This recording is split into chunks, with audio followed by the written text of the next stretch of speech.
Prepare yourself for Earthling Entertainment, the perfect blend of paranormal and pop culture, with your host, Joe Wakefield and Ryan Lang. Hello, and welcome to another episode of Earthling Entertainment with Joe Wakefield and Ryan Lang. Hey, I'm your host who just got his brand new sonic screwdriver, Joe Wakefield. Hi, I'm Ryan Lang. Hi. So, Welcome. I always expect you to do something more than just, hi, I'm Ryan. Nah. Nah, Nah. fair enough. So if you're returning listeners, welcome back. Thanks for listening. We Thank appreciate it. And if you're just joining us for the first time, you might be asking, what is this? What do you guys do? What is this show all about? Well, you know what? We're going to tell you. What we do here is a little bit of the spooky, a little bit of the creepy. Sometimes it's cryptozoology. Other times it's a haunting or a legend or a myth, but it's always spooky. That, of course, is followed by a segment called Disclosure Discussion. That one's all about aliens. I'm just asking questions. We talk about UFOs, extraterrestrials, interdimensionals, anything like that. That's our topic. Lately, a lot of drones. There have been a lot of drones lately. That's been a pretty big thing, right? We hear about it a lot. I believe we've got... Don't worry, this one is not about drones. Oh, okay. Yeah.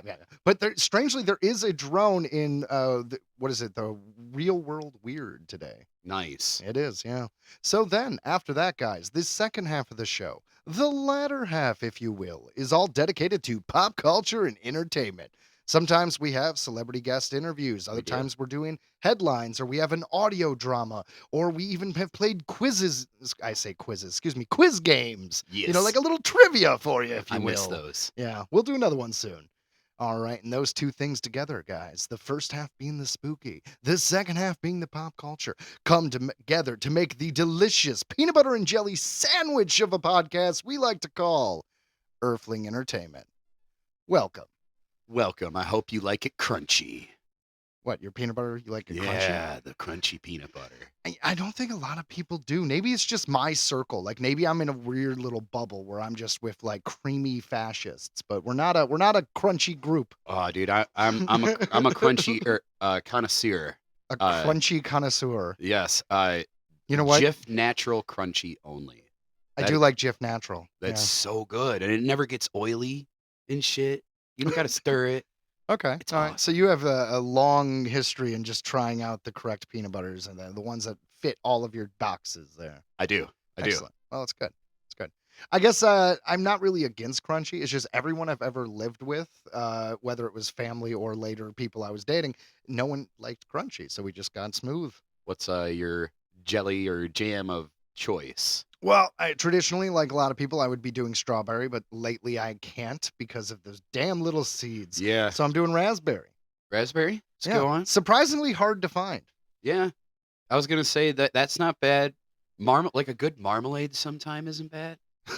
Oh, we're really not going to keep talking about peanut butter and jelly sandwiches. Why not? This is not going to be the opening of the show, Ryan. I refuse. Well, it is now already. I mean, eating peanut butter and jelly when you were a kid is kind of like a staple, right? Right. Yeah. Well, some things when you were a kid they stick with you. Right. For me, it was always movies. That's why I'm a big movie guy. That's why I went to film school.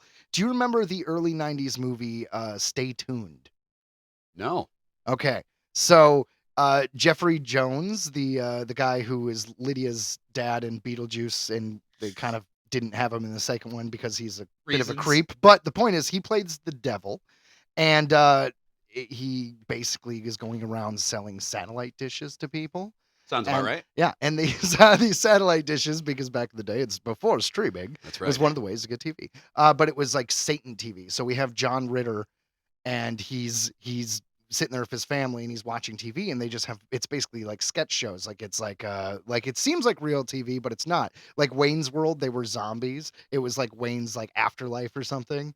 Yeah, so it was, let's say, topical for the day, but maybe not since then. Well, to me, it was just a brilliant idea because it had all these fun ideas of satiring TV shows that existed that were pretty big in the 90s. It'll be over a lot of people's heads now unless you grew up or were alive in that time. But I thought this would be a good movie for an update. Because think about how fun that would be to like just satire what people watch today. like Mhm. with all the reality shows and stuff. Do you remember the really, really dark joke we had back in the day? We were going to do the sketch of like the reality show of like, da da da da da, who wants parents? And you get Yes, I remember this idea. you get a bunch of orphan contestants and have them compete, and at the end, someone gets adopted. Obviously, this is a horrible joke. Anyway, back to peanut butter and jelly. But what I'm saying is, it would be perfect for a Stay Tuned sequel of just like one of the Devil's like TV shows. It sounds about right. It is a fantastic film. Eugene Levy is in that one, man. Mm-hmm. Do you remember him? Jim's dad from American Pie. I'm trying to Oh help my gosh, you out. yes. He was in it as the a young eyebrows man. guy. Yeah, Yeah. the eyebrows guy. I mean, Schmitz right? Creek. Yeah, you are right. Yeah.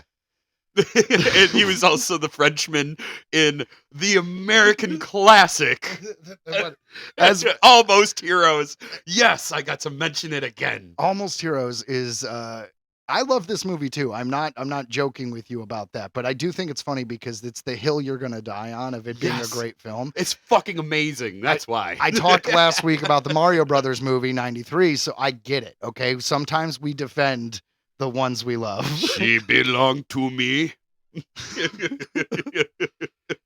If you guys haven't seen that movie, it was Chris Farley's one of his last. One of his I last, don't know for if sure. I mean, I know I think he had already died when it was released. Like he was really on one of his last. It was either that or it was Dirty Work. Matthew. Oh yeah, Dirty Work. Because too. I remember they had like a memorial at the end for him.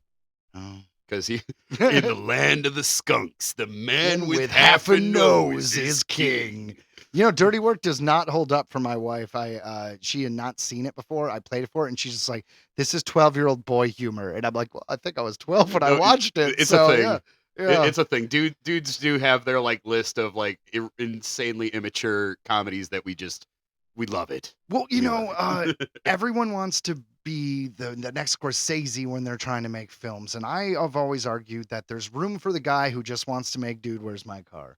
I Because agree. sometimes things are just, it's okay to just laugh at something stupid. It doesn't always have to be a deep message. Maybe the deep message is relax and laugh at something stupid because you're too tense. I agree with that. Just a dumb good time is one of my favorite movies. Like if it's any movie that's just dumb and fun, it doesn't always have to make me.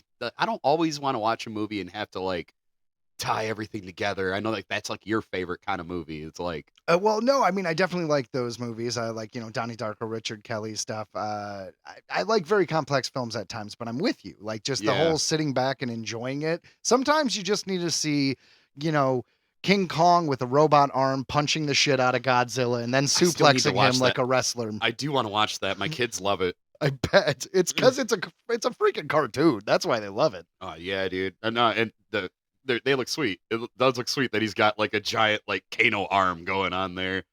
I don't know. Sweet. I don't know. But hey, guys, we're going to jump into our first topic. So normally, lately, I should say, we've done a lot of cryptozoology. We've done a lot of cryptids. Yeah. And that's fun. So this one is kind of that, but it leans a little bit more into mythology, but it's more of a classification of a higher being as opposed to a cryptid in of itself. But here we go on this week's spooky stuff. The Jötunn. The information gathered for this week's spooky stuff comes to us from rootsnorth.com, mythos.fandom.com, villains.fandom.com, ancientorigins.net. The word Jötunn is pronounced Jötunn, and the J is pronounced like the Y in yes, and the word comes from Old Norse, an ancient language spoken by the Norse people of Scandinavia. In Old English, the word is Oten. The Jötunn is a huge mythical creature that has captivated the minds of storytellers and scholars alike. But what are these extraordinary creatures and what role do they play in Nordic lore? The word Jötunn refers to a powerful giant, usually living on the edges of a divine domain.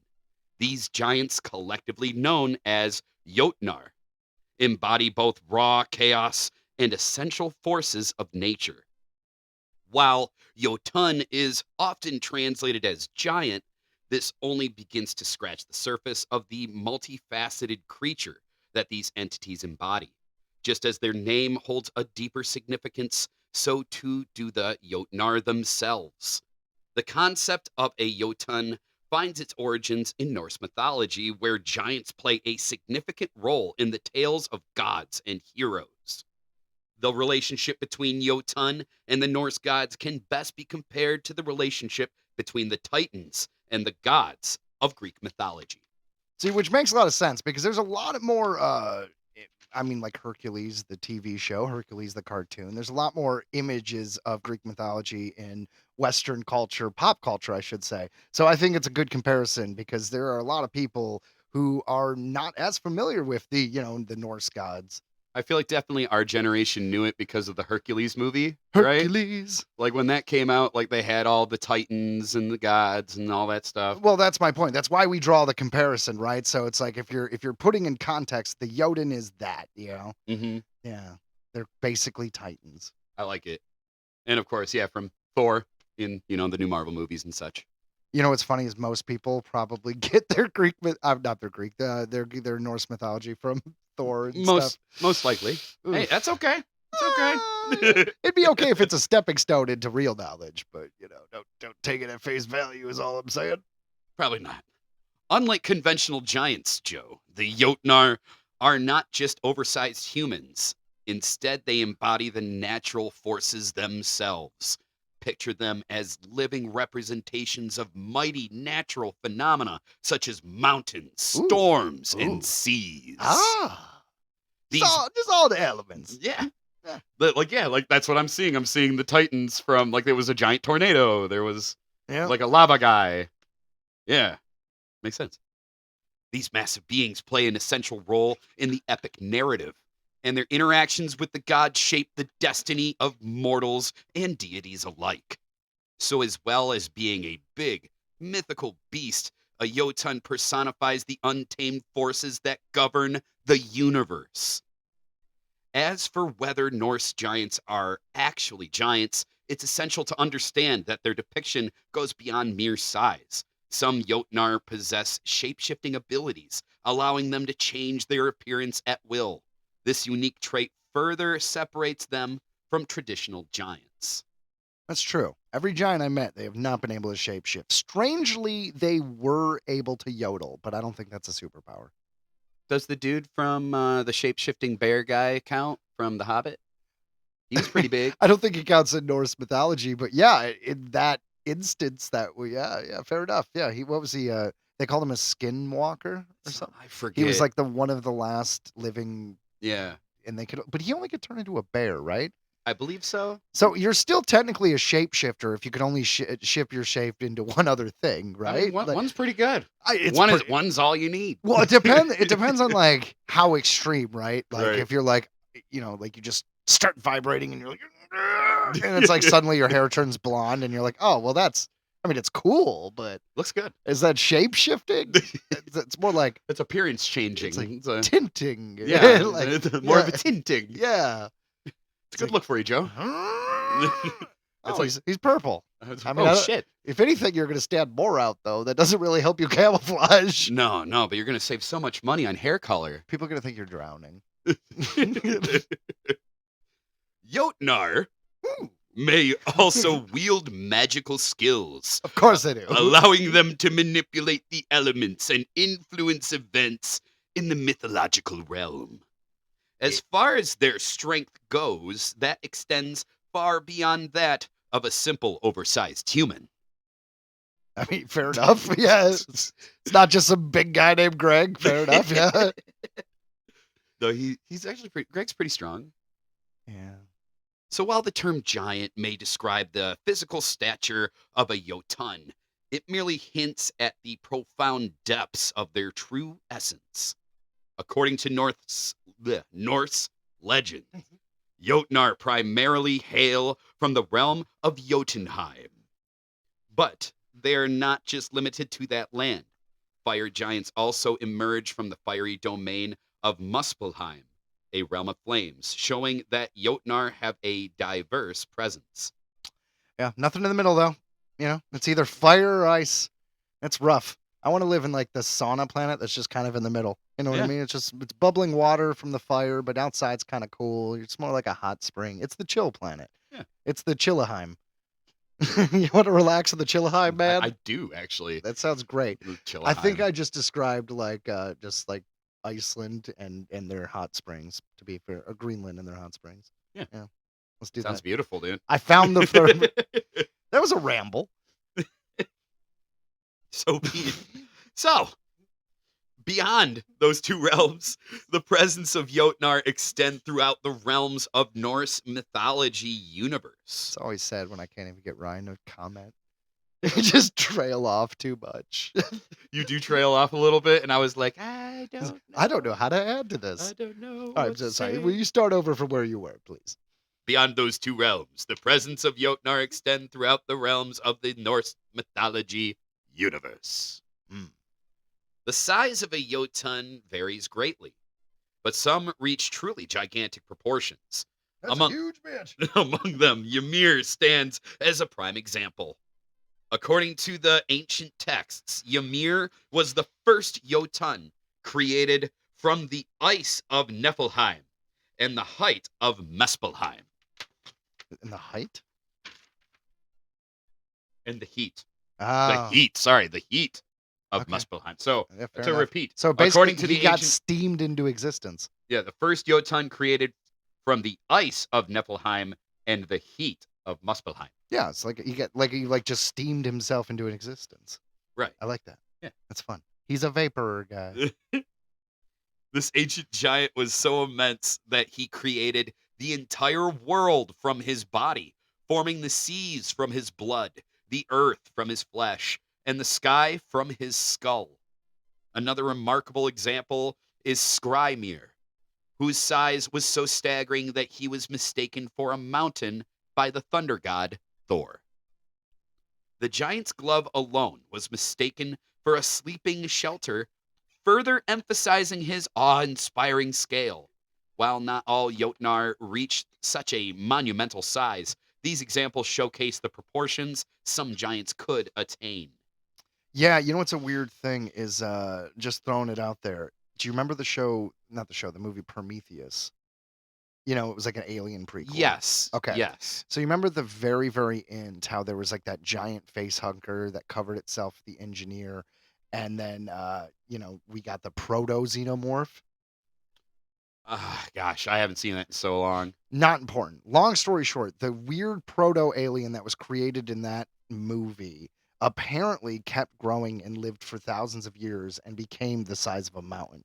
And later on in the canon comics, I guess, they went back to the planet and talked to it. It was like self-aware and like intelligence, but it was like the size of a mountain. And I think it was the giant face hugger thing. It's like, how's things going up there? Yeah. I don't Pretty know, boring, man. not gonna lie. Just the idea of a giant creature, whether it's a Norse god or an alien, is just the idea of a mountain-sized creature. You know what else they did that to is Starship Troopers. Do you know number 3? Starship Troopers 3, Marauder. No, Joe, I don't. I only know the first one, Boobies and Bugs. Well, to be fair, the other ones continue that tradition. Nice. There's a planet-sized bug. That was it.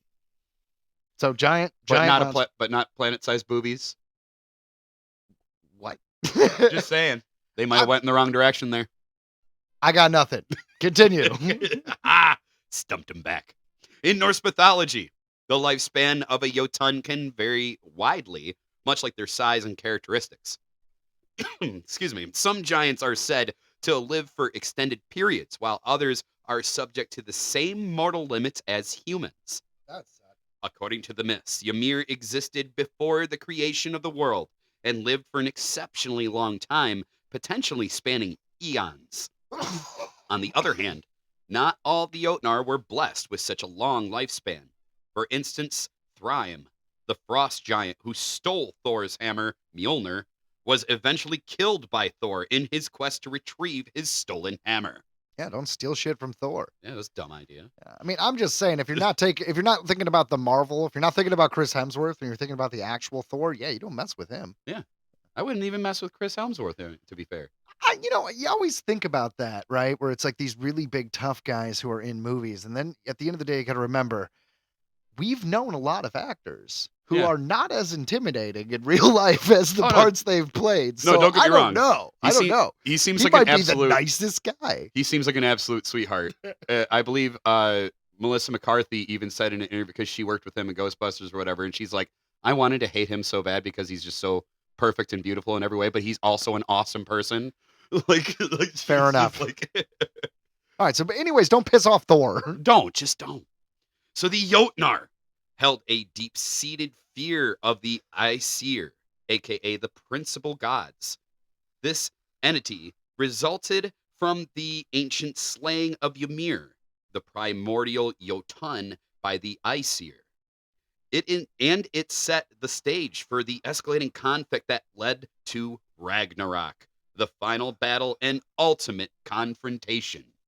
Ragnarok's like basically the end of days. Yeah, it's Armageddon for Yeah. them. Yeah. Apparently, it's still going to happen. Because it hasn't happened yet. Obviously, the world's still around. Right. So I mean, it's coming. That's what I'm saying. The Jötnar represented forces of nature, while the Aesir embodied divine authority and order. Throughout the Norse myths, clashes between the two showcase the giants' attempt to challenge and outwit the gods. During Ragnarok, the fear-fueled animosity reached its peak, resulting in the mutual destruction of gods and giants, marking the end of the world and the cyclic nature of the Norse cosmos. During Ragnarok, the giants played a pivotal role in the battle that spelled the end of the Norse world.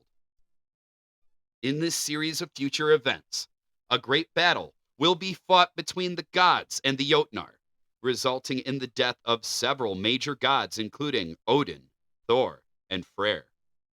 Some of the well-known Jötnar who will partake in this final battle against the gods included Surdir, a fire Jötunn of Muspelheim, and Hel, the ruler of the Norse underworld.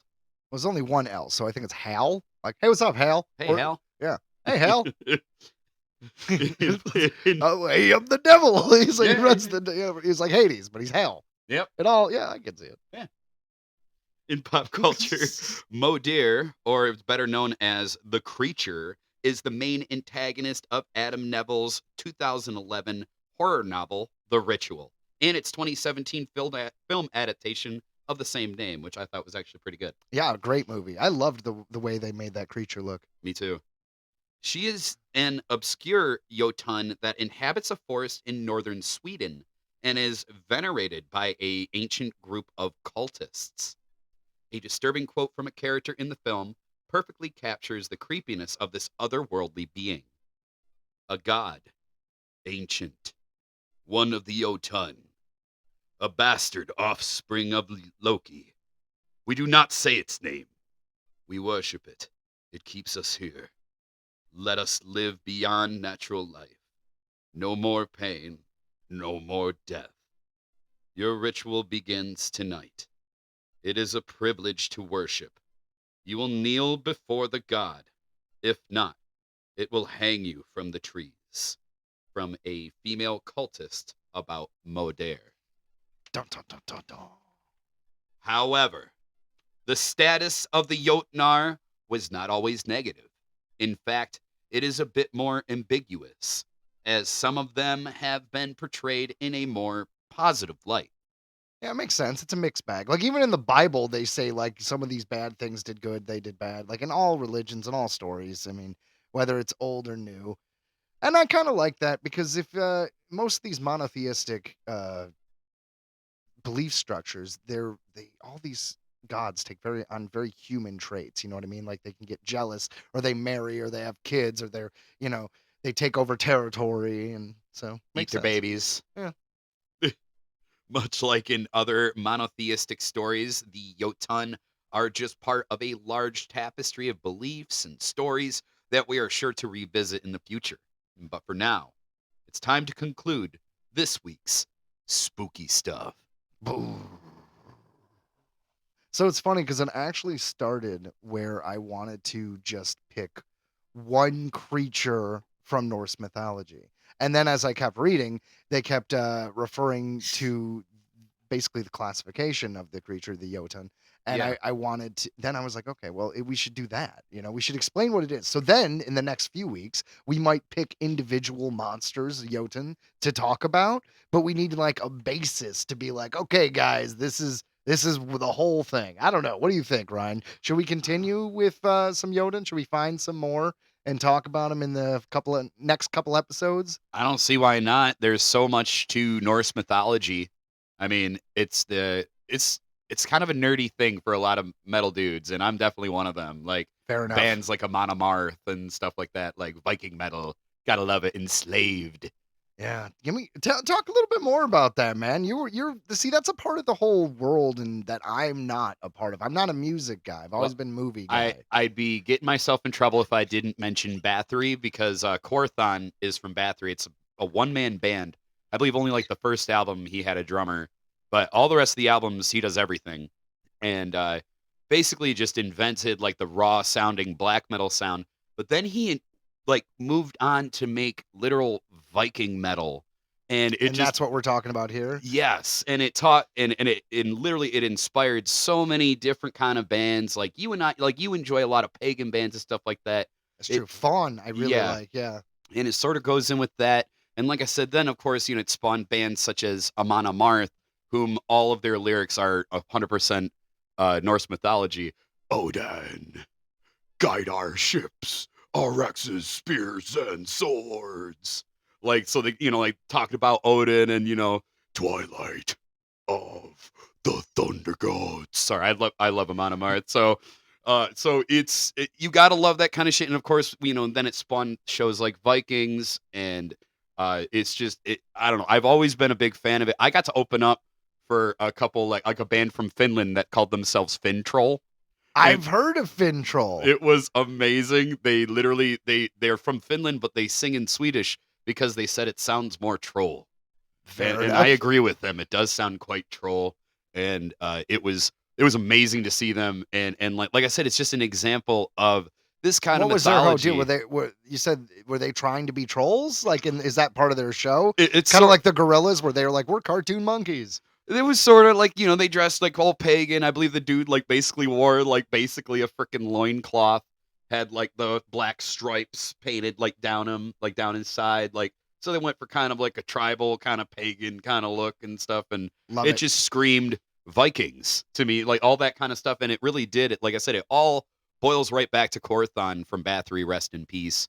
And he invented Viking metal and just brought so much of like this culture to me. I feel like in my friends, like I'm wearing Mjolnir. I am wearing Thor's hammer right now. Well, you've had that necklace for as long as I can remember, to be honest. Yeah, when did you get that thing? Honestly, I haven't had it that long. I only really just worn it this because you see me every week. But yeah, no, fair enough. But no, I got it as a Christmas present. I think like not this past year, but the last year. So I've only worn it for just over a year. But yeah, I do wear it every day because I don't know. There is something to Norse mythology. It really stuck to me. It really stuck with me, and I don't know. There's something really it resonates. Powerful about it. Yeah, there's something really like warrior about it. Like I was just listening to a song from Amon Amarth called "Put Your Back into the Oar," because it's just about them on the Drakars as they're just rowing. Row, boom, boom, row, boom, row. Just so metal, so metal, Joe. Well, there you have it. I mean, I don't know what else to say besides that was, I'm really glad we did that spooky stuff, and I look forward to exploring more Norse mythology with you in the future, Ryan. Me too, man. I love this shit. Me too. I think it's time we jump into some alien stuff. What in the bloody name of Odin?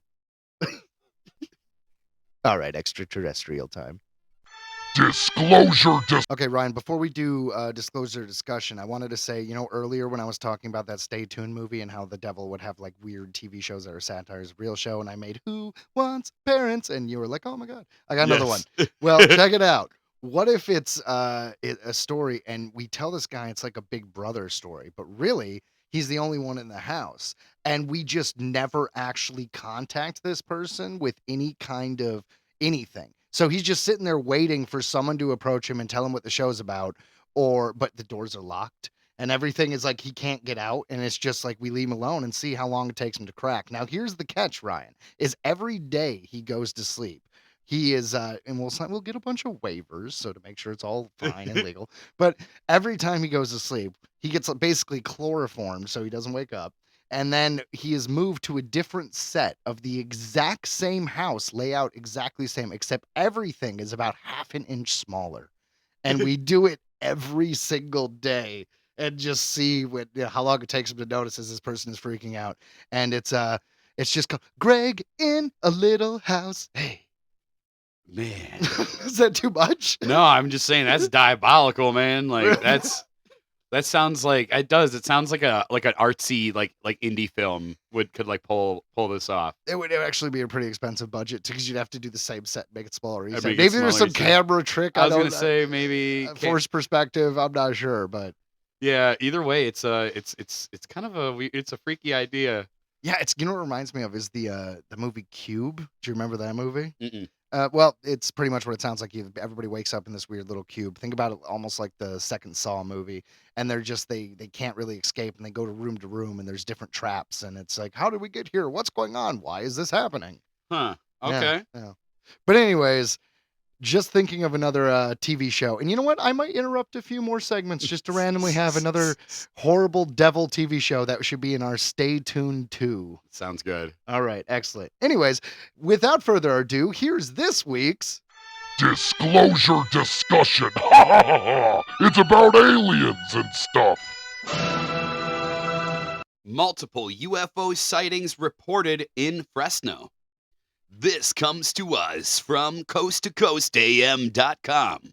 Puzzling UFOs were spotted over Fresno, California on multiple occasions this past week, including one incident wherein two pilots contacted air traffic control about something unusual in the sky.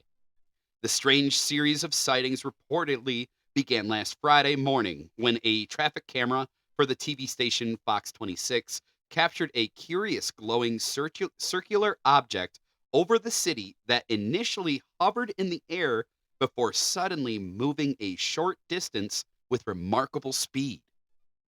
Enlisted to examine the video, Earl Gray Anderson of the Mutual UFO Network called the footage an interesting capture and indicated that there seems to be no celestial nor aerospace-related explanation for the anomaly that was merely the first of the 3 Fresno UFOs. Just a few days later, a pilot flying near the city reached out to traffic control, asking about drone activity in the area. After informing the witness that there wasn't anything particularly noteworthy on radar, the operator heard from a second pilot who said that they were being followed by an unknown object. Weirdly, the initial pilot called air traffic control again, with a report of a white anomaly over downtown Fresno. While what the witnesses saw remains a mystery, the UFO may have made yet another appearance on Thursday as a photojournalist for the TV station captured footage of a similar spherical object floating in the sky. What do you think? If you're anything like us here at Earthling Entertainment, screw up my own name, you'll be keeping your eyes glued to the sky. I can't believe I fucked that up. That's pretty funny. But no, that's awesome. So, I mean, you've got multiple pilots are reporting this in to air traffic control. That's a huge deal. Yeah, it absolutely is. So you got, like you said, credible witnesses, and even the guy from the Mutual UFO Network, and that one in of itself is a big deal because they get videos all the time, and they are like, okay, well that is a flare, okay, that is a star, okay, that is a plane. Ooh, right. Ooh. And one of them was being chased. Said it was literally following them. Doesn't it just feel like any day now they're just gonna be like, yeah, aliens are real, no one cares anymore? Like, I feel like we've been slowly inundated with pop culture and everything else for years, and with all these UFO sightings that no one is gonna really be surprised. Like maybe 50 years ago, the world would have freaked out, and like, you know, religion wouldn't be able to deal with the idea of there being life outside of this earth. But I feel like now, even a while ago, the Pope was like, yeah, there could be aliens. Like, I mean, no one cares anymore. Well, are we just waiting for one day to be like, oh, yeah, aliens, they'll be here next week. They're coming to talk. I feel like it sits in the fact that our military, or whatever you want to call it, can't do shit about them. Like they, Well, like the fact that they can just come and go as they please. We can't stop them. And the military is really not in the business of informing the public of what they cannot achieve. Like, you know what I mean? Like, that's a good point. That's a good point. So But I mean, feel- any creature that can get to us, and if we can't get to them, then simply put, they're more technologically advanced because they can get to us and we can't get to them. So it doesn't usually work well for the less evolved species in that never scenario. does. Yeah. Never does. Well, just hope it's not like V and we get eaten. Just hope they're not reptilians or something that was like, oh, we just kind of want you like cattle. Like, we're basically going to turn you into like this big cattle farm. So that's why overpopulation is happening, is so we could just get you so many people, and then we're going to come and abduct like half of you, then wait like another 100, 200 years till you all get fat and there's a bunch of billion of you again, and then we pick you up like cattle again. Never mind, I've talked myself into it. I think that's what's happening. It could be that. Yeah, maybe Could that's be what's been happening. The Anunnaki, they say like they basically bred us to be gold miners. Yeah, for them. slave race. And they isn't like the story goes that maybe something happened to them and that's why they haven't come back. Like the story basically goes, according to Zachariah Stitchin, that the Nibiru, which is the planet the Anunnaki are on, is in a large elliptical orbit. So it takes, I don't know the exact number, but thousands, like 20,000 something thousands of years before it gets close to Earth. So think of it like it'll go around the sun just like every other planet, but it's like a really long oval. So it gets really, really far away before it comes back close to Earth. I just when it does imagine around again. one of their astronauts like waking up every day, walking up to the calendar, marking another X on the day, just and then just turns around and like makes a cup of coffee. Like, well, to be fair, according to Zachariah Stitchin, they came here to mine gold. They bred us to be a slave race to mine the gold, but the whole point of the gold was to fix their atmosphere Right. on Nibiru. So, hypothetically, that didn't work. They could just be dead. that was one theory I heard, Right? was that they probably most likely finally perished. Like their plan didn't work. And now here we are. Well, that's why we're like, why are we here? It's like it was for a really dumb reason, honestly. Well, there's a lot of like flood myths. Like a lot of people say the Noah story comes from an older story that may be connected to the area with the Anunnaki were around. So long story short, when they were done with Earth, they were pretty much like, all right, let's kill all these humans and leave. And we didn't get all killed because there was some survivors and they continued. So if they did make their way back all the way around, chances are they would be pissed that we were still alive. Right. They're like, not only they're alive, but they literally they don't even There's really so many of them. but there would be a lot of gold. We got gold. We got gold. Would it be easier or not? Because something like Fort Knox, they could just pick up, right? But Right. then gold is spread out we use it in technology. We use it in all kinds, like heat shields are made of gold, right? They just like have like a mega like So is- crazy science like gold magnet. I know that gold is a magnet, but that like feels it, cartoony as hell. right, and then it's just like all the gold from everything everywhere just shoots, and it's so powerful that it just like shoots through your roof. Or Oh shit, yeah, like, do you imagine there's like just people walking down the street and just suddenly there's a gold necklace goes through their head? Like, teeth, Jesus. cold teeth Oh my coming out. God, Like yeah. That would be a weird apocalypse, right? That would be weird, and that way they're just like fine. It's like the see whole ya. planet gets covered in buckshot because it just all gets sucked out from wherever it is. Oh no! There'd be so many deaths. Like that, I'm just saying. Shit coming out of the ground. Yeah, Yeah. it would basically tear the earth apart. Oh my God. Well, Let's hope that doesn't happen. on this week's disclosure discussion, and we're done with this segment. So I thought of a different game show in hell. Yes. It is about time you have joined the party, Ryan. It's gonna be called The Price is Wrong. Oh my God. All right. Keep in mind, for those of you just joining us, this is for Stay Tuned, the 2. And you're gonna get called down, come on down. You're gonna stand there and everybody's just always gonna $1 up win you. Just forever. Just forever. Like and that's it. That's like it? no matter what you do. It's just And- so and- boring. Like, son of a bitch. it's just like, God damn it. But you're chained. But once you're there, like you're magnetized down. Like, so you can't even leave. So you're stuck. Oh my like, God. like So magnet, like magnet boots, sort of like the prison from Face Off.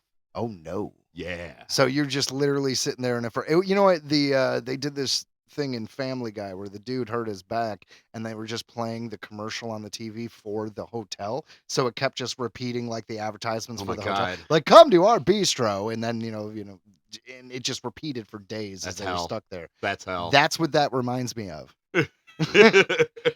Ah. So, anyways, That's weird, Ryan. That's It weird. is. You know what else is weird? This next segment. Real world weird. passenger clings to outside of speeding bullet train for 20 miles. This comes to us from NewYorkPost.com. A daredevil passenger is lucky to be alive after clinging to a high-speed train for miles as it rocketed along at over 170 miles per hour. Holy shit. The 40-year-old Hungarian commuter had been riding on the Intercity Express train, which was traveling cross-country from Munich to Lübeck, when he decided to take a smoke break at the station in, forgive me, Ingolstadt, the BBC has reported. However, the bozo spent...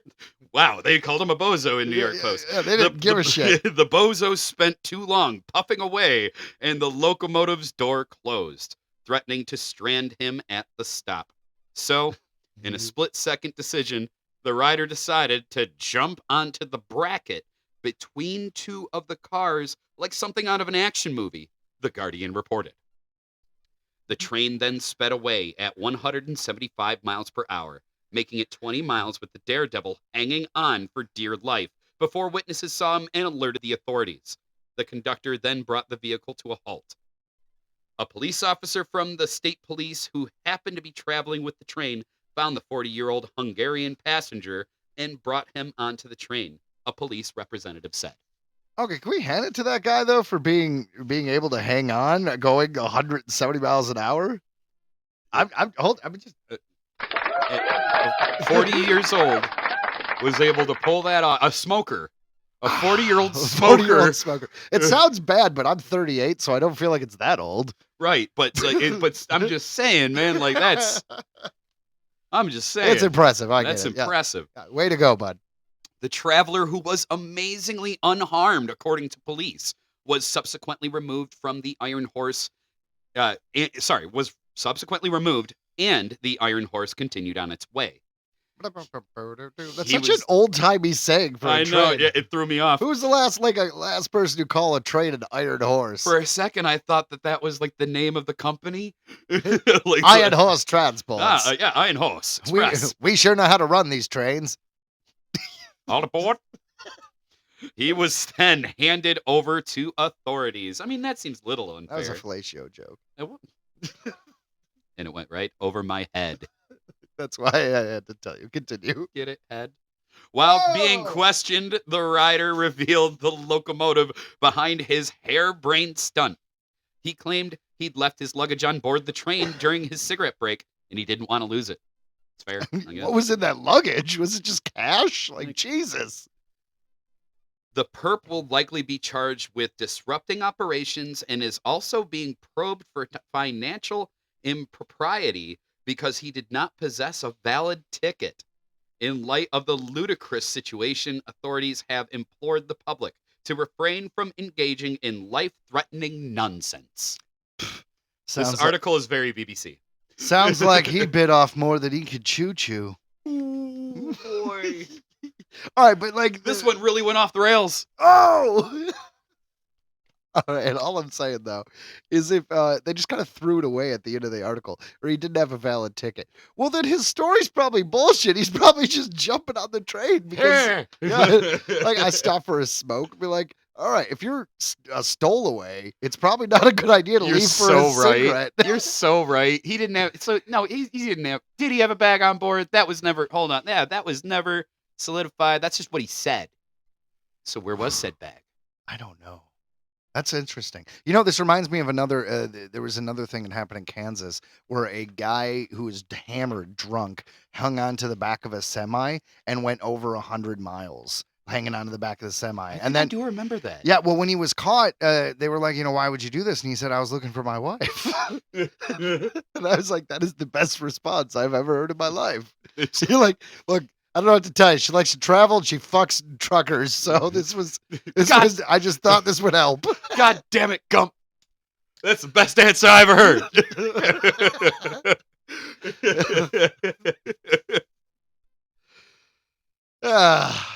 I don't think I would do that. You know what's funny? Have you ever jumped on a train? Because I actually have. I have video evidence of me jumping on a train. Really? Yeah. So when I was in, what was it? Let's say 12th grade, we did Exposing Joe, which was a movie, like everybody in. I remember. Yeah, everyone in high school does plays. Well, my high school had a film program, so every year they did a movie, and I got to be the lead in one of these movies, and it was called Exposing Joe, where I was a pool shark. It was kind of like The Hustler, if you will. But at some point when we were shooting B-roll with the friends, the teacher was not there. We shot me running next to these train tracks near my house where the trains are going very slow for some reason. I think it's just because they're really long trains delivering stuff in between Ford plants or something, but they're going really slow that you could, like a light jog, you could run next to them, and we just jump on the train. So I got video evidence of me jumping on the train, and it's in that movie that is still out there. And surprising to me, the teacher was like, oh, dude, you can't do that. But it ended up in the movie, and we played that movie, and there wasn't a single teacher or like parent. No one bitched. No one said anything. Like, I really thought that was like, I thought, am I going to get in trouble for this? I don't know. You were like a skater back then. You were pretty fit, Joe. Like you pulled it off. Like you didn't look like it was hard. I remember that part. It's not hard, but just think about it. Like there wasn't a single parent who's like, "Are we condoning this?" Like maybe just everybody thought it was a trick. Like with I don't know. Yeah, it was sophisticated filmmakers. Those 16-year-olds. And I just remember, you got shot. It was supposed to be the girl who got shot, but then last minute she like chickened out, and you guys had to like rewrite it. Something like that. I think it was really early on though in the script thing because we actually used squibs, which was the little explosion. Yeah. So when I got shot in the climax of that film, yeah, she got a little freaked out. Nowadays they wouldn't even do that. They would use an air cannon, but this was when we actually used a little like a little firecracker essentially that popped a little blood bag. Yep. Earthling Entertainment special report. The Frasier revival is finished. Paramount Plus has canceled the show after 2 seasons. 2. The Equalizers' Titus Welliver and Giovanni Feliz are going to headline their own spin-off for CBS. 3. David Krumholz and Emily Beecham join Supergirl, Woman of Tomorrow, as parents of Kara Zor-El. Awesome! This has been an Earthling Entertainment special report. It certainly has. Sports. Calling all comic fans, it's time to feed your brain at Green Brain Comics, where the freshest new issues, graphic novels, and manga hit the shelves every week. Whether you're looking for the hottest new series or the latest small press sensation, we've got it all. Every genre for every age, Green Brain Comics is your one-stop shop for all things graphic storytelling. Got questions? Our friendly staff knows their stuff. Whether you're a longtime fan or new to the world of comics, we've got recommendations that'll keep you coming back for more. And don't forget to check out our special events. Green Brain Comics is not just a store, it's a community. Located in East Downtown Dearborn, we are at Green Brain Comics on Facebook, Instagram, and YouTube. Shop online at greenbraincomics.com, and remember to feed your brain at Green Brain Comics.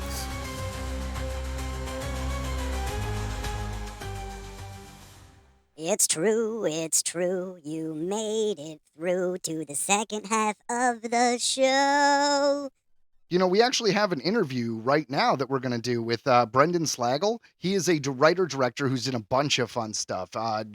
Arena Wars was a good one. Attack of the Unknown. I like Crossbreed. A lot of my friends worked on that one. Escape from Ensenada, The Flood, and it just continues. Ryan, I know you've seen a few of these. I know I saw The Dawn. I definitely saw The Dawn on this list, and I remember liking it a lot. Yeah, well, he does a lot of action stuff, a lot of genre stuff, and we hope you enjoy the conversation. Hey, guys, how you doing? I'm sitting here with writer, director, Brandon Slagle. He is a phenomenal filmmaker, not just the voice of this generation, but probably the next 14 to come, to be precise, 14, just saying. How you doing, man? Good. I'm glad that you think I'm going to live that long.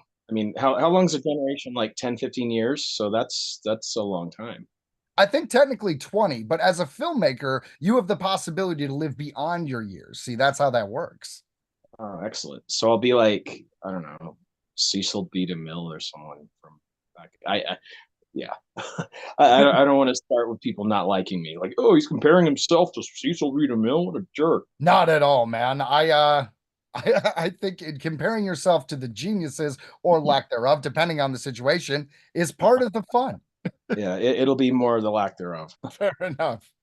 So you are obviously a filmmaker. You have more than 20 directing credits and writing credits on your IMDb. Let me ask you, what do you think is your favorite part of the film industry, of being a director? Do you prefer more action, writing? What do you like? I really prefer the actual shooting process. And I know you will hear sometimes from people that say that's their least favorite process, but the actual production of it is just exhilarating to me. Even if things are going crazy, it's just there's nowhere else I would rather be. How many pages do you think you got done in a day? What was your max? Oh God. I've done over 20. Wow, yeah. Well, you have to these days, because I don't know if a lot of people know this, although maybe they do, because there's so much information about, filmmaking and stuff on YouTube. But a low budget, a B movie, say in the 80s, cost $5 million, and they shot for 35 days. Now something like that, the budget is 500 grand to $1 million, and you maybe shoot for 10. So you have to really pound out some of these scenes, and your page counts end up being nuts.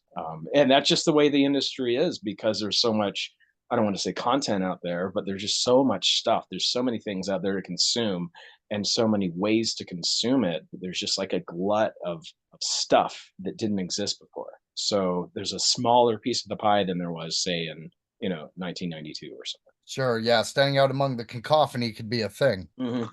Yeah. What do you prefer, though? If let's say a heavy dialogue piece where, let's say people are sitting around a table or in a living room, versus a John Wick style action fight. Yeah. What would be your best day on set? It'd be the John Wick style action fight, because everybody understands it. Everybody around the world, for better or for worse, understands violence, and they may or may not culturally understand the conversation. Although there are some times where the sitting around a room talking can be really fulfilling. This movie I did a few years ago called Battle for Saipan, which to me is a martial arts movie, but was released more as a World War II movie. There's a scene where the three leads are just sitting in a room talking when the action sort of dies down, and we spent the entire day on that, and it was just everyone was so happy, and just felt that adrenaline and that dopamine from being creative. So while I prefer kicking ass, sometimes there's if it's the right scene, that can be just as fulfilling as shooting somebody in the face. Fair enough, man. Well, as a filmmaker, you've got to do a lot of really awesome things. You got to shoot outer space stuff, the action stuff. And I know one of your films even made history. Crossbreed was the first film to feature a African-American female president. Well, am I right? That is correct. And that was Vivica Fox. And yeah, God, I guess it was over 8 years ago now. And I gotta say, when we cast her, I just thought she was cool. I just thought it would be cool to have her in the movie. I had no idea that wasn't something that had never been done before. And so we had sent an announcement to Hollywood Reporter, and somebody figured out about it, or did the research, or found out maybe they were trying to find an angle. And so when it was announced, that was the first time I knew it was the first time. Can I say first anymore? She was like on The View talking about it. So it really got around. Definitely. It was one of my favorites. I have it on my list of films right next to the Species franchise. Funny enough, in Korea, it is part of the Species franchise. In South Korea, it was released as something like Species 2065, or whatever year that it takes place in. And yeah, so there you go. That's kind of fantastic. It's always been my dream to make a film in a long-running franchise because I feel like when you get far enough along, you can do whatever the hell you want. Yeah, yeah, and they're just gonna click on it because it is what it is. Funny enough, before Crossbreed was made, I was actually in touch with someone who was in development. And for those of you who don't know, when someone says they're in development at a studio, it really kind of means they're just somebody's assistant, but they have a fancy title. But I knew someone who was in, no one can see my finger quotes, development at MGM, and I actually asked them about the Species franchise, and they said, "Oh, yeah, we're thinking about, streaming's getting big." This was in like 2015. Streaming's getting big, so we're going to do a series, TV series, and of course they never did it. Sure. Sure. Yeah, and he sounded exactly like that, by the way. But that being said, if you were going to be a showrunner, what show would you do that for? Oh man. What can I say that won't get me in trouble? There was a certain Marvel show that I was really looking forward to that I would totally like to go back in time and showrun because it was awful. Inhumans? No, but I forgot that existed. So did everybody else. No, it was one of the Disney Plus ones. About a certain superhero that has a connection to an Egyptian god. I'll leave it at that. Fair enough. An Oscar Isaac helmed project, I take it. That's what I heard. I can't confirm or deny that, but yeah, it would be something like that I have like a particular like interest in really developing the story for. Like with movies, I kind of consider a lot of them one-offs. Like I've been like my movie The Flood that came out I guess a year and a half ago, the giant gator movie. Apparently it did well enough for Lionsgate to want a sequel, but why? So no interest in doing that sequel? And I mean, if they pay me a lot, but as a creative person, why would I want to? I've done all I think I can do and say with giant gators. Why would I do that again? Sure. And actually, one of my really really old things that we did with like no money called the Black Dahlia Haunting, the distributor wanted a sequel, and I'm just like, there's no point. But if it was something like that show that we beat around the bush about that you can really develop in a like serialized form, then that would be awesome. I guess one that I would love to do that hasn't been done is there's this old Dark Horse comic called X. For those of you who don't know, Dark Horse published Hellboy and stuff like that. X is a little Deadpool like, but he basically will announce like a hit on a criminal in like the newspaper or something as a warning and then go do it. Wow. And he's also in therapy to keep his girlfriend. So like something like that I'd love to do, where you can have a lot of action but just interesting characters and be a little, I guess X would be similar to The Boys in tone. Sure. But it sounds like an exploration of a character's psyche, someone who has the ability to be an assassin and how they feel about it. Yeah. I could see unpacking that. That'd be a lot of fun. Yeah. Well, and also these people, I mean, someone who actually would do that would have to be a little off. So, like, I think it's pretty much acknowledged through like fandom and just general people that Bruce Wayne is pretty crazy. So, yeah, or that he has some issues. Yeah. So there's got to be something there that would actually make someone do that aside from, hey, I want to bring justice to the world. Right. Well, having the not to worry about paying your bills has got to be a good aspect of it. That too. That's good too. So who would you cast if you could do that? It's an interesting question because if you look at like, let's say people who do action movies, they kind of come in phases. Like in the 80s and first half of the 90s, there were the like muscle guys. Sure. And that's not to write them off because people like Stallone and such actually are very good actors as well. And then let's say like in the mid 90s with Nick Cage and other things, it kind of became like you want to see an actor do it rather than like someone who's larger than life, someone who's more relatable. I think that's also it became more of an everyman. Yeah, I think that's also what led to like Keanu Reeves and stuff becoming an action star. So I almost think someone like in a series like that, someone like Ryan Gosling or someone who they have that charm, they have that charisma, but there's that character actor thing about them too. Because I mean, yeah, Ryan Gosling gets cast in lead roles, but face it, the guy's a character actor. So is Chris Pine and Tom Hardy and all these other guys. So it'd have to be someone like that. Sure. At this point, I'm sure they would cast Glenn Powell. Oh man, good for him, but he seems to have come out of nowhere in the past year. I just found out recently he was in the Dark Knight Rises in the Wall Street scene. I like really, but it's kind of like if you go back and watch a lot of movies from the '90s and oh, there's Jack Black. Um, Yeah, it's like he's in Waterworld. What the hell? exactly. Yeah, my favorite one is he was the villain in the Neverending Story Part 3.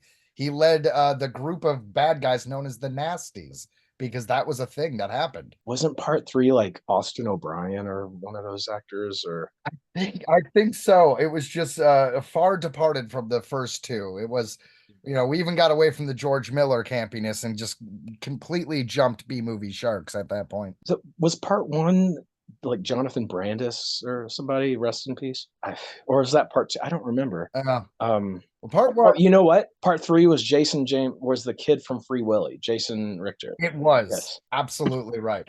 Points for knowing that, by the way. This is the first time anyone has mentioned this in decades. Yeah, I'll do that on this podcast. I got to be honest. Yeah. So, just to keep with the theme of casting, what about your own films? What is there an actor in particular who you really enjoyed working with on one of your films? Well, there's this Australian actor who I just can't seem to get rid of, who is in so many things. The ladies out there will know him as the dancing brother in the Big Fat Greek Wedding movies, Louis Mandylor.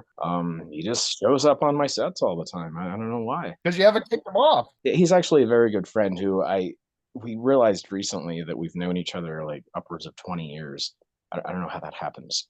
But yeah, he's someone who I always like having around. He's like comfort food because other actors like working with him. And, he's just he always elevates people and he just brings it. I think we've done like, oh God, like 10 or 12 movies like as as director actor. There's one where we're both actors and then I wrote a few that he did. Yeah, I can see you're trying to keep up with that. You're like, huh. I don't even know the number, but he's someone I always like having around just because if you have the opportunity, work with your friends, especially if they're talented. I did a movie that comes out soon with Marco Zaror from John Wick 4. He's the tall, sexy Latino man that's always with Bill Skarsgård that kicks Keanu Reeves down the stairs. Sure, a lot of stairs. And he's someone that I'd like to continue to have that relationship with, sort of like Lewis as well. Your latest film, Arena Wars, is out. You said on Paramount Plus? Yeah, came out on Paramount Plus, I think 2 months ago. Apparently it's always on the front page, on the landing page. So I never go check myself because that would make me sound like a jerk. But yeah, from what I know, it's actually doing really well in there. Yeah, I hear really good things. I love the fact that it's just, we've talked briefly about this. I'm a big fan of genre films, and I know you've done a few, but you lean more on action personally. Yeah, what I grew up with. So it's a happy place. It makes sense. It's your bread and butter, man. Yeah. But what I liked about this film is it kind of, in a way, was a little bit of a blend of both. Yeah, it's I looked at it as The Running Man if Paul Verhoeven in the 80s directed it. So it's just kind of out of its own mind. And the concept, for people who don't know, it's very similar to like The Running Man or Hunger Games or the video game Smash TV, which was my personal connection to it, where it's a violent game show in the future where people actually die.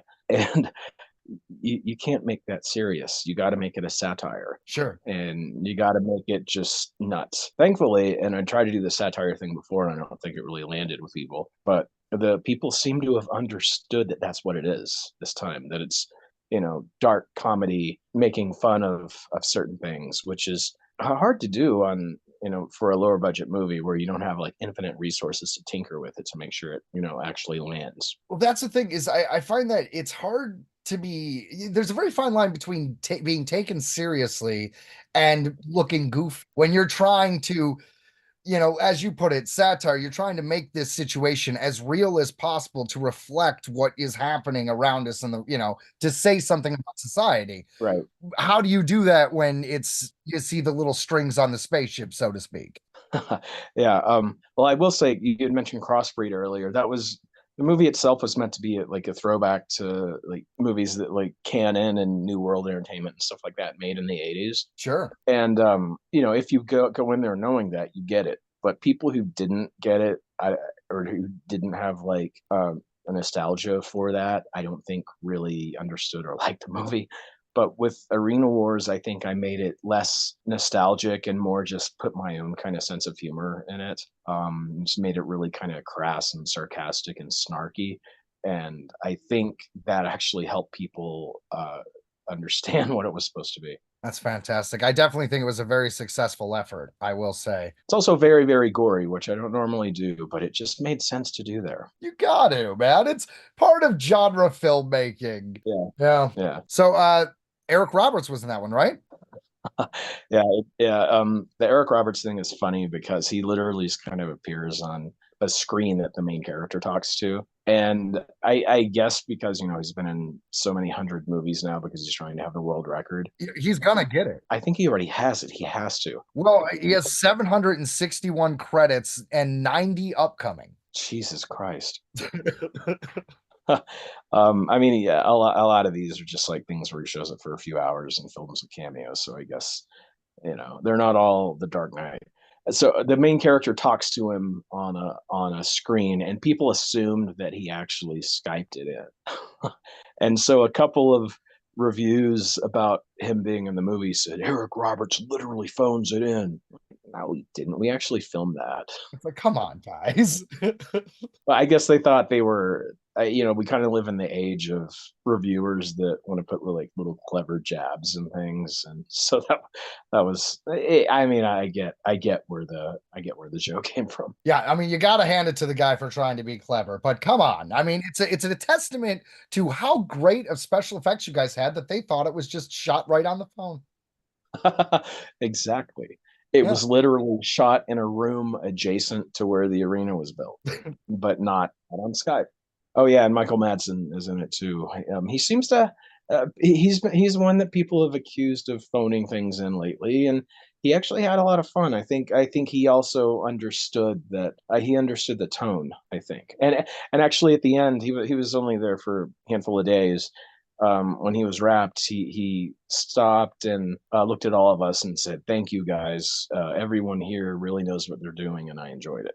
Well, see, that's nice to hear because I've heard horror stories on sets with some of the more seasoned actors simply because they're used to a certain level. So when they get on an indie film, they don't appreciate the where they're at. And it's nice to know he's not one of those people. He really enjoyed it. That's great. I mean, he's someone who's done a lot of stuff lately, as many actors do who aren't in their heyday. So I could just tell that like I still remember the look on his face. He was very genuine about it because if someone has a bad experience, they usually just sort of get up and leave. But no, he put in the extra few moments to say that, so it was appreciated. So another film that I loved that you did was The Attack of the Unknown. Richard Grieco's in that one. Yeah, that's the same producers as Arena Wars. That one. Yeah. Yeah. Do you have any stories about that? Because our audience loves aliens film, and you've done a couple. So this won't really resonate with anyone, but just be kind of a cool factoid. It was literally based on a comic book I wrote on my desk in 8th grade, called Blood is the Cure, about aliens who are dying of a disease and they come to a planet and they come to Earth and find out there's an element in blood that cures their disease. So that's not so much the focal point in the movie itself, but that's where the idea came from. And in the very crudely drawn on notebook paper comic book, there was a SWAT team and stuff. And so I guess it's based on an IP, but not really. Based on an original comic book. There you go. The original comic book that I think is in a binder in my mom's attic. Well, you know what? You're going to be famous as hell by the time you die, and that thing will be on eBay for like hundreds of thousands of dollars. You never know. Oh right. In 14 generations. Yeah. When you finally finish your illustrious film career. Yeah. That one, Richard became a good friend. I waited until the last day to make any Booker jokes. I can see that. But yeah, it was a very tightly knit crew, many of which I've worked with numerous times. So that's kind of my good takeaway from it. At the very last day. So in the movie, for anyone who's seen it, Richard kind of has like bedhead hair, like sort of puffy and unkempt. And the last day when he wrapped, he got he got the hair and makeup team to give him a haircut, and he walked out looking just like Booker, with like the like pompadour, haircut like him and Johnny Depp and that guy from Parker Lewis Can't Lose, not Corbin, not Corin Nemec, but the other guy I had, that kind of like pseudo Robert Smith hair. And so I said, Richard, did you know that when I was 14, I had this haircut because of you? And he started laughing. But yeah, I couldn't help myself. I was glad he was a good sport about it. Yeah, he's a nice guy. I'd love to have him in something again. I'd love to put some of these guys like him, Casper Van Dien, and some of these others that I've worked with. Like, let's say I get a big movie or like a Marvel movie type thing. Like, I'd love to put them in the ensemble somewhere because I think it would be. I don't want to lean on this nostalgia, but I think it'd be cool. Like how Michael Rooker and all these guys. And people forget Michael Rooker was kind of a B movie guy. How he was in Guardians and all that. So my first introduction was Mallrats, so I'm aware. Yeah. That's a bucket list item, is to kind of like give back to these guys that have been supportive over the years and get them in something cool. So hopefully that can happen. So I know you have a bunch of projects coming up. You can't talk about all of them because they haven't been announced yet, but I guess what I'm asking is, what's next for you? What would you like to accomplish, whether it's down the pipeline or something in your back pocket for a few years from now? What's the future for you? I want to team Marco Zaror with another martial arts guy. I've actually been talking to this certain martial arts guy. It's an Asian martial arts guy. Can I say martial arts guy again? Maybe. In sort of a Lethal Weapon type buddy movie. This is something I've been like piecing together over the last few months that hopefully I can pull off. A lot of the movies I've been doing are pre-sold movies where you kind of are given a box to work within, and so you do X, Y, and Z and put the movie out.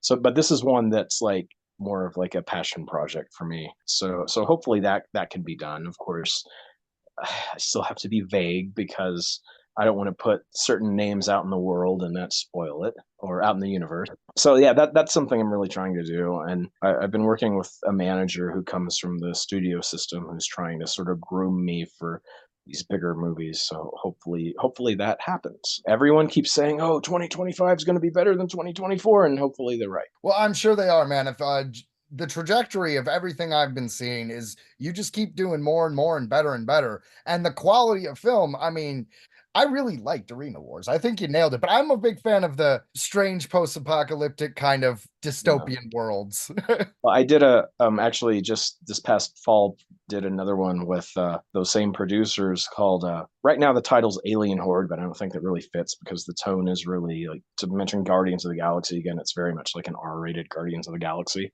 But that actually has some of that dystopian feel as well, just because these guys like, to work within those genres. There's a little teaser online. I don't think it really like shows, no offense to, the guy who cut it, but I don't think it really properly shows the movie and the camaraderie between the characters. So there's that. Wow, my brain just froze. Oh yeah, that has some actually interesting alien looks and stuff that came from a shop in I think Riverside, outside of LA. That's pretty well known. So that actually that's another one coming out this year. But yeah, that one has that element you're talking about to it, which is something I enjoyed watching growing up. So as things move on, if things get bigger, hopefully I can still put those kind of elements in things.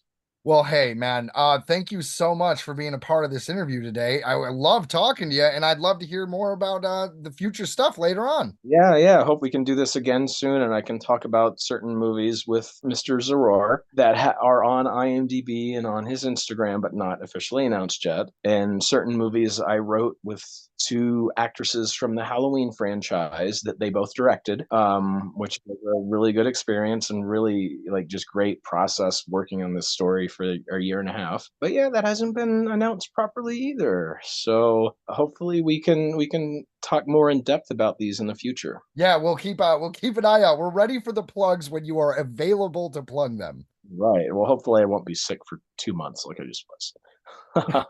Well, here's to hoping. It's Brandon Slagle. Thank you very much for being here, and wonderful. We'll talk more. Have a good one. Right. Thank you. Dude, awesome interview. Thanks, man. Yeah, he's really fun to sit down with someone who's done so many different things.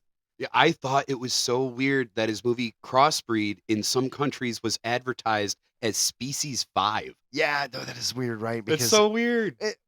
I guess they thought it would sell better, doing it, and you could see similarities. It's definitely a different film. It's funny. It makes you wonder what other movies have done that, because I'm aware of a few title changes, but not so many franchises that were, Yeah. or part of a franchise when they weren't supposed to be. Well, I guess I know a little bit. 10 Cloverfield Lane and A Cloverfield Paradox were both other films that were rewritten to be Cloverfield films. So that's a little bit like that. They were added to the Cloverfield franchise, after the fact. No, but that's awesome, man. I'm glad that we got Brandon Slagle to do that interview for us, man. That was so awesome. Yeah, it was a lot of fun. And unfortunately, now we have to move to a part of the show that isn't so fun. So, sometimes in life people die. It happens. But when those people have done art or created film or TV show or movies that meant so much to us, occasionally it hits a little harder. I remember one of the first ones that really bothered me is obviously when Robin Williams died. I really wasn't a fan of Heath Ledger dying. And most recently for me was Jason David Frank, because he was one of the original Green Power Ranger who turned into the White Power Ranger, Tommy Oliver. And when he committed suicide, that one hit me really hard. Yeah, and like we lost James Earl Jones, but I mean, he lived a long life. But At least he lived a long life. Yeah, it's still, when a legend goes, they've done so much. It's just like, yeah, it really impacts you. We love these people. We do. And this one in particular has hit a lot of people very hard. And we're sad to say on this week's... Remember that guy? Remember that gal? Well, now they're dead. David Lynch has passed away at 78. This comes to us from Fangoria.com. David Lynch, visionary director of Blue Velvet, Mulholland Drive, Twin Peaks, Inland Empire, and so much more, has sadly passed away at the age of 78. His death has been confirmed by his family on his official Facebook account, saying there's a big hole in the world now, that he's no longer with us. But as he would say, keep your eye on the donut and not on the hole. It's a beautiful day with golden sunshine and blue skies all the way. Following his directorial debut in 1977 with the dark and experimental Eraserhead, Lynch would quickly make a name for himself as one of America's most recognizable filmmakers, even coining an entire adjective, Lynchian, to describe work of an unsettling, surrealistic tone. Airing from 1990 to 1991, Lynch's drama series Twin Peaks became a cultural touchstone, influencing everything from the Alan Wake games to The Sopranos. His final work, Twin Peaks: The Return, aired in 2017 to monumental acclaim. Lynch's contributions to cinema cannot be overstated. David Lynch, you will be missed. He absolutely will be missed. Twin Peaks was something I really, really loved. I loved the first 2 seasons, and then they made a movie. It was Twin Peaks: Fire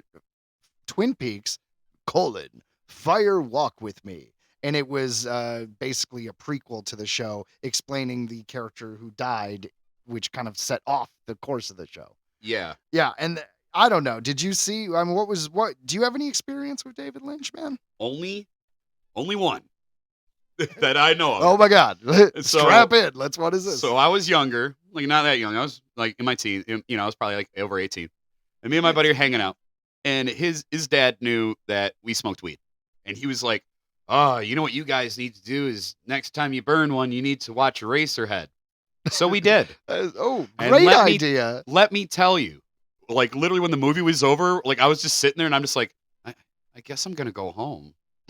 Like You were just destroyed emotionally. Yeah, it's just like I don't see the point in today going on. I'm gonna go home. I'm gonna nap. I'm gonna eat some pizza rolls. And I'm gonna go to bed. I'm gonna go think about my life. But like it was insane. It was impactful. It was crazy. It was mesmerizing. I'll never forget it. It fucking traumatized me a little bit. But holy Yeah. shit. I mean, Like- impactful filmmaker to say the least. One of the weirder things he did you know he worked with Seth MacFarlane? I did not know that. Yeah, he played the character of Gus. Like he straight up played the character of the bartender Gus from the Cleveland show. Oh, okay. See, I never really watched the Cleveland show. Not a lot of people did. That's why the Cleveland show has 4 seasons, while American Dad is on like season 19 and Family Guy's on like season like 25. Yeah, it's crazy how much they've done, and it's just wild, man. There's so much to it. There I is. can't believe it's still going on. But you know what's another funny thing about David Lynch? When I was younger, pretty young, when I was like 14, whatever, I thought David Lynch and David Cronenberg were the same person. So that really gave me a weird perspective because while David Lynch is very surreal, Cronenberg does a lot of body horror. So those two things mixed together, I was like, this is the strangest individual that I've ever met. I was right, but they're two separate strange individuals. Right.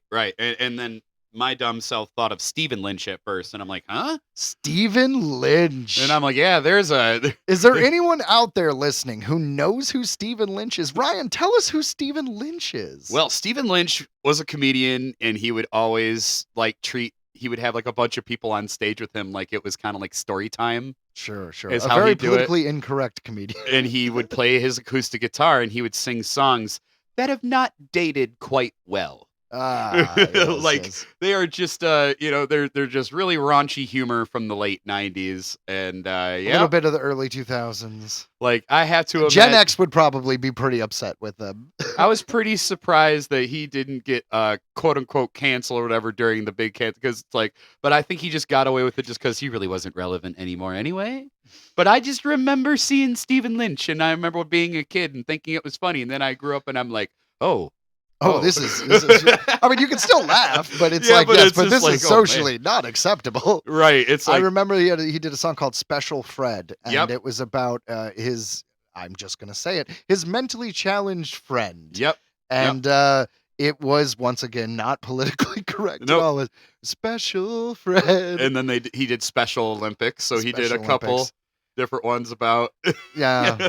So definitely trigger subjects for certain people. for sure. But if you haven't, and you have a sense of humor for weird comedy, silly raunchy comedy, you might like it. But that's a dumb little side note that we just made, because I was just saying that's what I thought of At the when end I of the heard this man's name, which You're like, why is everyone upset about Stephen Lynch's death? That was just I a weird, was obscure wondering at comedian. I don't know why. But I did. Hey, man, I confused Cronenberg with him, so it's fine that you did the comedian. But at the end of the day, David Lynch, you will be missed. Hell yeah, legend. Legend. Earthling Entertainment headlines. Scream 7 casts Joel McHale as Sydney's husband. This comes to us from Fangoria.com. Scream 7 has found the actor to play the husband to Neve Campbell's Sidney Prescott. The Hollywood Reporter has confirmed. Yes. Joel McHale is on board to play spouse Mark Evans as the Community and Yellow Jacket star joins the latest installment for the horror franchise produced by Spyglass Entertainment. I love Joel McHale. I love him in Community, best thing ever. He's done a lot of fun stuff. He always plays a cocky asshole. If you remember right, he was the jerk from Ted. He was the one trying to steal Mark Wahlberg's girlfriend. That's where I know him. Thank you. Because I was sitting here going, I know him. Yeah, you do know him. That's what it. you know Yep. him. There you go. Yep. Yeah, Joel McHale. Cool. Earlier, Isabel May was tapped to play Campbell's daughter in Scream 7. We actually covered that on an earlier episode. The 7th edition of the Scream franchise has retooled after losing its young stars Jenna Ortega and Melissa Barrera.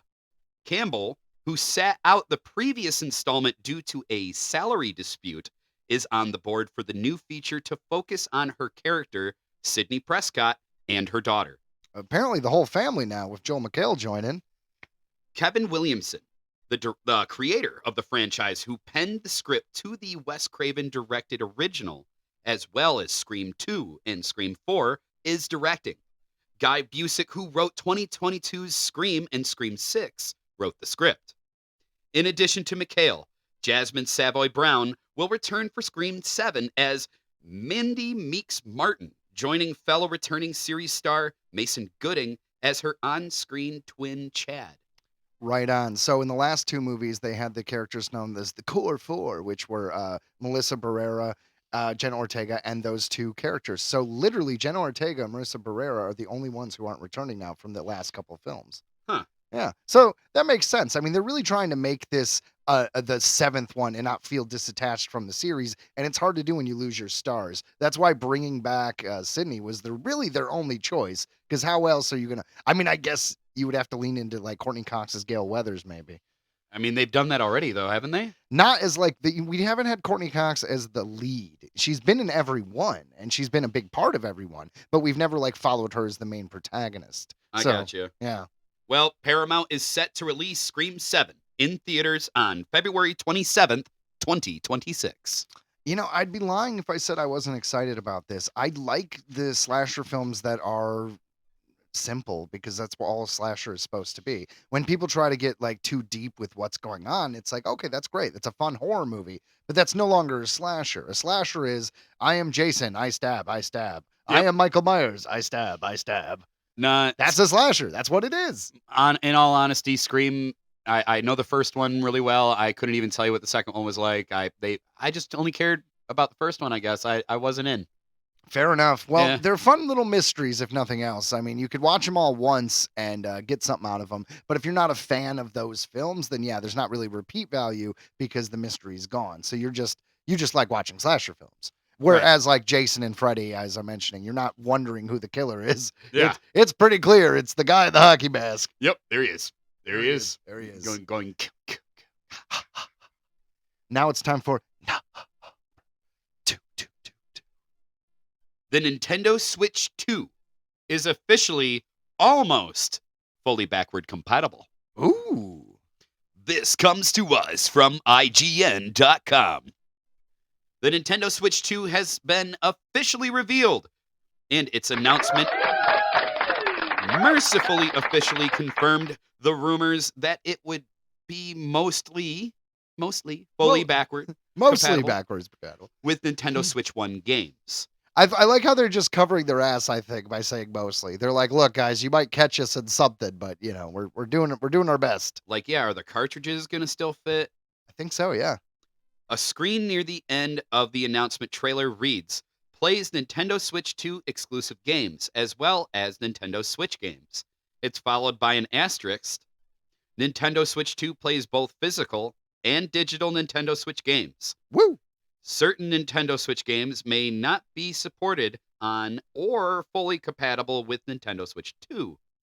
Details will be shared on the Nintendo website at a later date.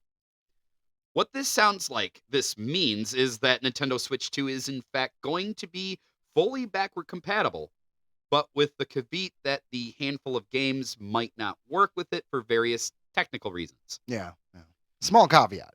Like, yeah, given that the Nintendo Switch 2 looks so far to be a larger, more powerful Switch 1, it's not powerful. It's not exactly clear what circumstances would stop something from being able to be played on it or worked on by Switch 2, but hopefully this doesn't mean that it applies to that many games, hopefully. I think it's just like the weird hardware, like if you were doing the workout, do you remember that? The weird wheel thing?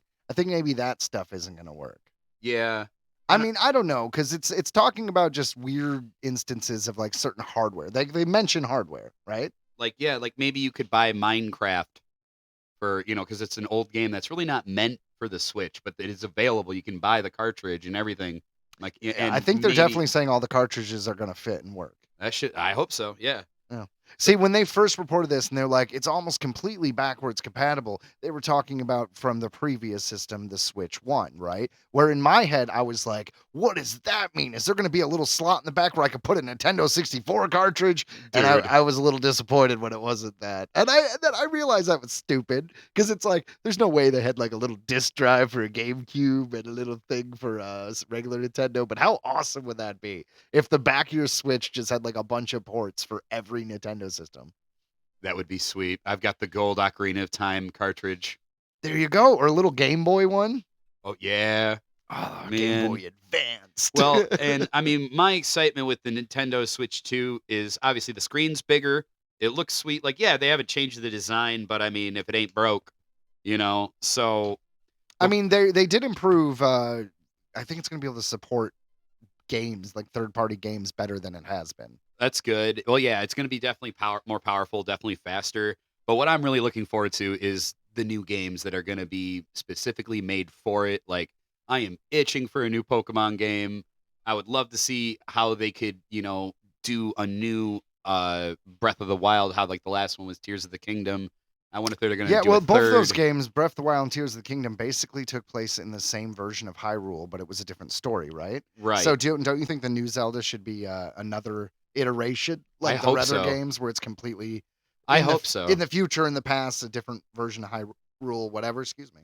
No, I definitely hope that they do that, and with a more powerful engine and a bigger screen, it just sounds like something that I would enjoy a lot. And my dock stopped working for some reason. Like, it charges my Switch, but it won't throw it on the screen. I've done all the tricks, but like it won't work. So Then you got to wait to get the second one. Yep, yeah, because I'm not gonna. Because the only other answer would be for me to go and buy a whole new dock, which I think is like $40. So I guess it's not that bad, but still, It's unnecessary. Just wait for the new system. right. I don't really play it that much anymore, anyways. Because like I said, there's just I'm itching for a new game. They just released like a new Mario and Luigi game that looked kind of sweet, but I didn't really care, so I didn't buy it. Well, in the Switch 2, they've announced that they're going to do another Mario Kart, so that's a fun thing to look forward to. That's exciting. That I'm sure they'll do a new Smash Brothers. I'm sure they'll do like all the classics that everyone likes. New Mario Party. Yeah, you have to. I mentioned in an earlier episode that I've been playing this Planet Coaster game, which is kind of like you make your own theme park. And I do that because when I have watching my son, I don't have a lot of I can't like play a game where you're in a battle for long periods of time because it's just impractical. I got to run over and help him every 2 seconds. So this park builder has been really easy to play, and I just bought from the same company, Planet Zoo, and it's now I'm gonna create a zoo, Ryan. I love it. That's what I've been doing because I can't stop playing video games because it's a hobby I really enjoy. But as you get older, sometimes you have to adjust to what kind of games you have to play for simple paying attention's sake. Why am I reminded of South Park again, where they're just ripping on Butters? They're like, I thought you said that you play video games, but played on your computer all the time. Yeah, but I'm playing Hello Kitty Garden. Like, Yeah, it's like, what? You're not playing because they were all playing Call of Duty, right? So, I forget what it was, but I just remember them like Butters, like he showed up like didn't know shit, and he's just like, "What? That's what I play." Like, Fair enough. Not late. Let's jump into headline number 3. Greta Gerwig's. It's Greta Gerwig. I knew I'd fuck that up. That's fine. Greta Gerwig's Netflix. To be clear, Greta Gerwig is the director of the Barbie movie. She is an Oscar winner, I think. But the point is, very good filmmaker. Greta Gerwig's Netflix pick Narnia getting Thanksgiving 2026 IMAX global theatrical run. This comes to us from us, the Earthling Entertainment podcast. As reported on Deadline, Greta Gerwig's streaming adaptation of C.S. Lewis's Narnia is getting an exclusive 2-week IMAX global run in 90 countries across 1,000 auditoriums in advance of the movie's drop on Netflix. Narnia will release in IMAX on Thanksgiving Day, 2026, November 26th, and debut on Netflix on Christmas Day, 2026. This is significant because Netflix usually takes a hard stance against theatrical releases. They have said on numerous occasions that they are a streaming service and releasing films in theaters is not their model. This choice is something that filmmakers and actors alike have been highly critical of. Netflix has only done limited theatrical runs for very few films in the past, including Rian Johnson's sequel to Knives Out, The Glass Onion. So here's hoping the inevitable financial success reaped from the decision to release the fantasy epic in theaters is enough to push Netflix in a more theatrically friendly direction. Mm. Well, because here's the thing. Netflix, they make their money from subscribers, right? So they model success off how many subscribers join when we drop something. So if a new movie drops or a new show drops, literally they measure success by, oh, well, we got 10,000 more subscribers. So that's why TV shows don't last long on Netflix, because they cancel them after season 2 or 3 because no one's joining Netflix when they drop that third season. It's all people who are already joined. So, since that's how they do it, this is a way for them to actually make some money off a project. Besides just measuring the amount of people who join Netflix because of the new Narnia movie, they can they could earn like $100 million, $200 million, considering it's only going to be out for a short time, probably not more than that. But all of that is essentially free money because they would have made none of that money otherwise. So hopefully that they make enough money that they're like, hey, we should release more movies into theaters. And I say this because theaters are not necessarily dying, but they're not popular anymore, right? They're not as many people go out to the theaters, and a lot of reason why is because there are weeks without new content. But streamers like Netflix are releasing films quite frequently, and if they actually released them into theaters and they made a couple $1,000,000, everybody wins. The theaters have content to show, they'll be making more money, and the streaming site, like I said, will get free fucking money they wouldn't have gotten otherwise. I agree. We have to support theaters. You have to. I went to every movie that I wanted to see this past year. I made sure I supported them in the first or second weekend. Love that. I made sure I always did. And it's so awesome nowadays because I would love it if it was packed, but half the time it's like there's no one there. It is crazy. But I mean, I usually go like at matinees, so I usually try to avoid crowds anyway. Well, a matinee, you're not going to get a lot of people, that's for sure. It's weird because movies sometimes flop and they're like, all right, well, we'll put it out in digital 2 weeks later.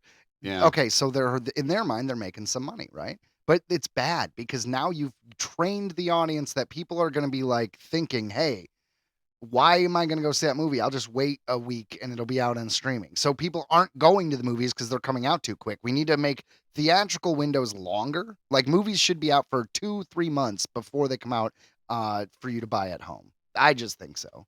I want to see Star Wars come back to the big screen. Like I would love to see more franchises like do more of that and less of the streaming. Well, Star Wars just needs to make another movie. I mean, they've made a bunch of shows, but I don't remember what was it, the Rise of Skywalker? Was that 2019? So it's been like 6 years. That's what I'm saying. Is it hurts. Like I get it that people were, divided on that one, but I'm just like, man, it's just like I get it. The Mandalorian's sweet, and I know that they're making that movie. That'll be in theaters. That's gonna be great. But it's just I don't know. I miss I'm spoiled. Releases. I guess movies. I'm spoiled because we got a lot of good ones. You know what I mean? Like honestly, the Han Solo movie was awesome. And that was really only boycotted because it was in the wake of The Last Jedi, which was the most divisive one. Releasing that movie 3 months after The Last Jedi was the dumbest fucking move ever.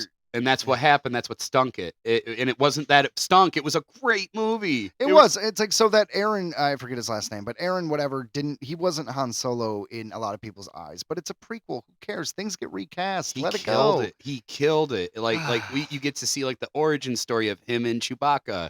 Woody Harrelson plays a great role in that. He was so good. Yeah, and I know people bitch about the fact that the whole we'll call you Solo, like that whole thing. A lot of people are like, that's dumb. And yeah, I do agree that a lot of these prequels have a tendency to give you an answer for every little thing that you did not need an answer for. The weird little dice that is hanging up in Han Solo's cockpit is explained in Solo. Yeah. So it's like, I do get that, and I agree that it's not entirely necessary, but in of itself, that was a good fantasy fun movie. I really liked it. And about the dice too. Remember in The Last Jedi when Luke hands the dice over to Leia, Doesn't he do that, I believe? He does do that, but the point is, I'm pretty sure that was. I mean, those movies came around the same time, like we just talked about. So it was them trying to make more significance to this damn dice. The Last Jedi was November, and then then it came. Then I think it was December and March. Yeah. But it was like 3 months. But those movies were great. Rogue One, oh my fucking God, was such a great movie. Well, Rogue One, I think, is the best movie Disney's made, and that's just my opinion. The best movie Disney's made in Star Wars. Period. Yeah. Hands down. So that's why Andor is really good. Yes, exactly, because they had a great film to go off of. And so can we talk? Hold on, real quick, since we're done. Oh, by the way, so headline number 3 is done. We're over that. Greta Gerwig doing Narnia, going in theaters. She wanted that, so it's a win. Yay. Moving on. So, Skeleton Crew. I liked Skeleton Crew, which is the new Disney Plus show. It has 8 episodes. What did you think of Skeleton Crew? I loved it. I did the mistake of where I watched it and then I had to wait because that's the worst. But that's how you know it's good. When it was over, I'm just like, oh man, I gotta wait a week, like to figure out what the heck happened. Like you have so many questions. It was so good. It was entertaining. It was adorable. You know what I mean? Like it was. I liked it because it had kid protagonists, but it wasn't like only enjoyable for kids. It wasn't a kid show. It was. I mean, it was friendly to kids, but it wasn't a kid show. It was a show that was, what did they say? Hit the 4 quadrants. It did, and it was interesting, and the definitely it left you really wondering what was up with the lead bad guy, good guy. Is he? We're talking about the pirate Jude Law. Is he a Jedi? Was that just a trick? Well, my understanding from watching that show is that Jude Law was a youngling, and his master was killed in Order 66, which turned him to a life of piracy. But he wasn't like a traditional youngling, like in the temple. He was. No, I think he was. I thought that the story was that he was found. Well, dude, oh no, he was found. You're missing the timeline here. So he was found, but he was found by the Jedi. Right. And he was out with the Jedi, maybe not in a temple, somewhere, when she was killed in Order 66. I believe this is how they laid it out, but I could be wrong. Either way, it is a fallen guy with very little Jedi training. Right. And but it was interesting that he was still pretty good with it. Like he was still able to command the Force pretty well. It was a little wobbly, but all he did was move shit with his mind, right? So is that good? I mean, that's like the beginning trick. It's like I'm a magician, but I only know card tricks. Do you know what I'm saying? He could have been using a little mind trick when he was like convincing the kids on certain things. I don't think so, though. They never really leaned into him actually using any other Jedi. They really didn't. Now, I got to rewatch it, but it's nice to see a Star Wars show that most people universally liked and is, since The Mandalorian, we haven't really got that. A lot of people like to shit on anything Disney does with Star Wars.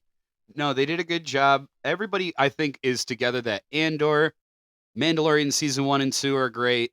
Season 3 was divisive. No one seems to like Book of Boba Fett. I loved it. I thought it was good, yeah. A lot of people don't like Ahsoka. I liked it as well. I liked Ahsoka. Ahsoka was basically Rebels season 5, and if you weren't a fan of that show or you did not watch that animated show, Star Wars Rebels, then you might not get the significance of a lot of things that happened in the Ahsoka series. You missed out on a lot if you watched Ahsoka without watching Rebels, and it's just a fact. So, I mean... So that's why I understand why, that one was a little more divisive when it came to stuff. But they showed a lot of things even from Clone Wars in that with the space between worlds. Yeah, they did. So that and so that was divisive. Obviously, the Acolyte. Need I say more? That was divisive. Everyone was pissed about the Acolyte for several different reasons. You know what's funny is you got the people who are upset about things that they might label that they don't like. Okay. In whatever politics you have, that's great. This isn't a show about that. My issue with that show has had to do more with the writing. I think they made just a lot of weird leaps in logic, and there was a lot of convenient things that happened. And, like everything else aside that people are bitching about online, it wasn't a very well written show, but it did have some good ideas. I did like I know he's not technically a Sith, but I did like the Stranger. Is that what he's called? I liked his look.